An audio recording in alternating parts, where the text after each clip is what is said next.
Lord ఆది కాండము 18వ అధ్యాయము 3వ వచనాన్ని చూసుకుందాం.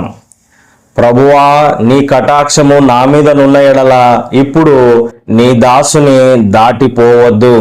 దేవునికి స్తోత్రం, మహిమ కలుగును గాక. అబ్రహాము దేవుణ్ణి రిక్వెస్ట్ చేస్తా ఉన్నాడు, ప్రభువా నీవు నన్ను దాటిపోవద్దు. నీ కటాక్షం నా మీద ఉంటే నీవు నా ఆతిథ్యాన్ని స్వీకరించు. హల్లెలూయా, దేవునికి స్తోత్రం, మహిమ కలుగును గాక. మరి గుడ్డివారు యేసు ప్రభు ఆ మార్గంలో గుండా వెళ్తున్నాడని ఆ గుడ్డి భిక్షగాడు ఏ విధంగా దావీదు కుమారుడా, నజరేయుడా అని కేకలు వేసినాడో ఆ విధంగా మనము కూడా కేకలు వేయాలి. ఆ విధంగా మనము కూడా ప్రార్థన చేయాలి. ప్రభువా నీవు నన్ను దాటిపోవద్దు, దావీదు కుమారుడా నన్ను దాటిపోవద్దు, నజరేయుడా